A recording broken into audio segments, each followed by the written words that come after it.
सुगंधा और उसकी सास कांता के बीच एक अजीब सी जंग रहती थी। ये जंग थी किचन में कौन ज्यादा अच्छा काम करेगा और घर के सदस्यों के दिल जीतेगा। और उनकी इस जंग में हमेशा कुर्बान होते थे उनके दोनों पति। कैसे?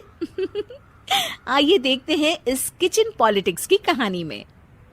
एक दिन किचन में, माँ जी, आज मैं बना रही हूँ मेथी की सब्जी। इस खाने से घर वालों के पेट की सारी समस्या खत्म हो जाएगी। और मैं बना रही हूँ तड़के वाली छाछ, जिसे पीते ही गैस की समस्या कभी नहीं होगी। दोनों अपने अपने खाने को लेकर टेबल पर पहुंच जाती हैं। तभी सुगंधा के ससुर उसकी बनाई सब्जी की तारीफ कर देते हैं। अरे वाह, मेथी की सब्जी भी बनी है, बड़ी ही स्वादिष्ट है। वाह बहू वाह। अरे बहू, लेकिन इसमें इतनी सारी मेथी बर्बाद करने की क्या जरूरत थी? देखिए माँ जी, ये तो वो मेथी है जो आप रात में भिगोकर सुबह उसका पानी पीती हैं, और जो मेथी फेंक देती हैं उसी से मैंने ये सब्जी बनाई है। अरे वाह बहू, तुमने तो बड़ा ही समझदारी का काम किया। बस अब क्या था, कांता जी का तो मानो ये सुनकर खून ही सूख गया।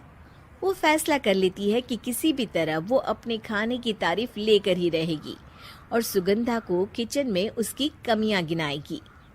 कांता फ्रिज खोलकर देख रही होती है और फिर सुगंधा से कहती है, अरे बहू, ये क्या, पूरा फ्रिज गंदा पड़ा है। तभी वहां सुगंधा का पति आ जाता है। वो सुगंधा को डांट कर कहता है, सुगंधा, तुम्हें कितनी बार कह रखा है कि वायरस फैल रहा है, साफ सफाई का पूरा ख्याल रखना है, लेकिन तुम किचन में इतनी गंदगी रखोगी तो कैसे चलेगा। सुगंधा सास की तरफ देखती है जहां वो मुस्कुरा रही होती है। सुगंधा समझ जाती है कि सास ने उससे बदला लेने के लिए ये सब किया है। दोनों रात के खाने की तैयारी में लग जाती हैं। दोनों ना एक दूसरे की तरफ देखती हैं और ना ही एक दूसरे से बातें करती हैं। रात को खाने की टेबल पर एक एक कर दोनों कई तरह के अलग अलग व्यंजन टेबल पर लगा देती हैं और अपने अपने पति के पास जाकर खड़ी हो जाती हैं। अरे खाइए जी खाइए, मैंने बड़ी मेहनत से बनाया है। प्लेट में वो खाना डालती हैं। सुगंधा भी दोनों की प्लेट में खाना डालते हुए कहती है, बड़ी ही मेहनत लगी है इस खाने को बनाने में। हाँ, दोनों को ना चाहते हुए भी सारा खाना खाना पड़ता है। कहीं दही तो कहीं मलाई तो कहीं मसाला। और इन सब के बाद दोनों बड़ी ही मुश्किल से अपने कमरे में सोने जाते हैं। लेकिन अगली सुबह सुगंधा का पति चिल्ला रहा होता है, हाय रे, हाय मेरा तो पेट खराब हो गया, हाय माँ बहुत दर्द हो रहा है।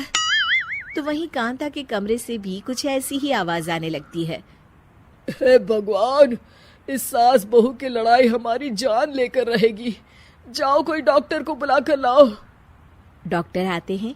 दोनों को देखकर कांता और सुगंधा से कहती हैं, देखिए, आप दोनों इन्हें खाने में हल्का ही दीजिएगा। हो सके तो रात का खाना जल्दी खाया करे और वॉक किया करे। इतना कहकर डॉक्टर वहां से चले जाते हैं। जिसके बाद एक बार फिर से दोनों बहुएं किचन में जाती हैं और खाना बनाने में लग जाती हैं। रात में खाने के टेबल पर दोनों एक बार फिर से खाना लगाने लगती है। पापा जी, मैंने ये पतली मूंग की दाल की खिचड़ी के साथ ये पापड़ और पुदीने की चटनी भी बनाई है। अरे बहू, अभी अभी बेचारे पेट की बीमारी से गुजरे हैं, इतना भारी खाना तो डॉक्टर ने भी मना किया है ना। देखिए, मैंने आप दोनों के लिए सूप बनाया है। और दोनों उन लोगों की प्लेट में खाना डालने लगती हैं।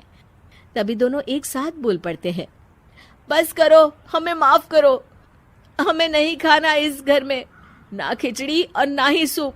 हम इंसान हैं, एक वक्त में एक ही खाना खा सकते हैं। बस करो, हमें माफ करो, हमें नहीं खाना इस घर में, ना खिचड़ी और ना ही सूप। हम इंसान हैं, एक वक्त में एक ही खाना खा सकते हैं। इतना कहकर वो दोनों वहां से चले जाते हैं। कहानी का अंत। आप लोग उम्मीद कर रहे होंगे कि अंत में सब ठीक हो जाएगा। नहीं जनाब, अगर सास बहू के बीच सब ठीक हो जाए तो आप ये सीरीज देखे ही क्यों?